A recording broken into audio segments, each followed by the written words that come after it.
മറ്റു പാർട്ടികളിൽ നിന്നും വ്യത്യസ്തമായ ഒരു പാർട്ടിയാണ് ബി.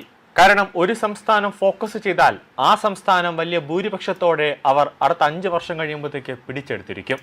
നിലവിൽ കേരളത്തിൽ ബി 3 സീറ്റ് നേടിയത് ഇങ്ങനെയാണ്.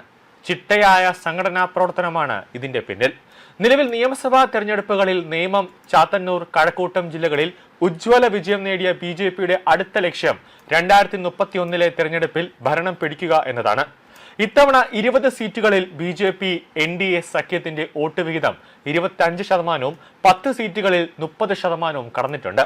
ചരിത്രത്തിലെ ഏറ്റവും വലിയ പരാജയം ഏറ്റുവാങ്ങിയ ഇടതും CPM-ഉം ഏതാണ്ട് തരിപ്പണമായ മട്ടിലാണ്.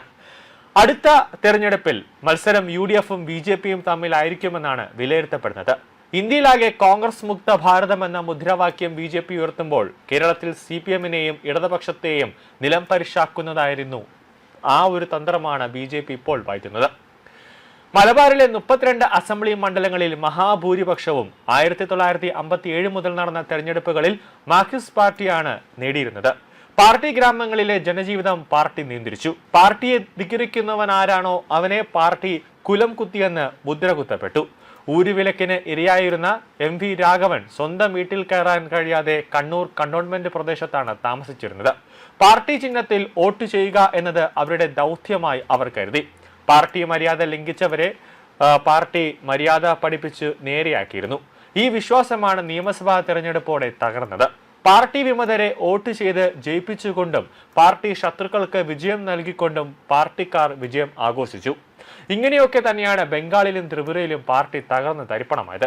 അതേ തകർച്ച തന്നെയാണ് കേരളത്തിലും സംഭവിച്ചതെന്നാണ് വിലയിരുത്തൽ. 2016 ബംഗാൾ നിയമസഭാ തെരഞ്ഞെടുപ്പിൽ BJPക്ക് ലഭിച്ചത് 3 സീറ്റായിരുന്നുവെങ്കിൽ തൊട്ടടുത്ത തെരഞ്ഞെടുപ്പിൽ സീറ്റ് നില വർദ്ധിച്ച് മുഖ്യ പ്രതിപക്ഷമായി.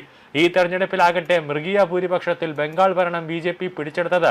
ഇത്തവണ കേരളത്തിൽ 3 സീറ്റ് നേടിയ BJP അടുത്ത തെരഞ്ഞെടുപ്പിൽ ഭരണം പിടിക്കാനുള്ള കർമ്മ പദ്ധതി ഇപ്പോഴേ തയ്യാറാക്കി കഴിഞ്ഞിരിക്കുകയാണ്.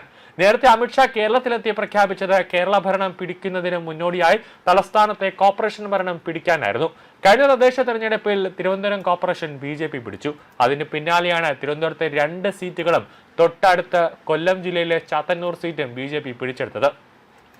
ചുരുക്കത്തിൽ അമിത്ഷായുടെ ഇലക്ഷൻ തന്ത്രങ്ങളാണ് ഇപ്പോൾ വിജയം കണ്ടത്.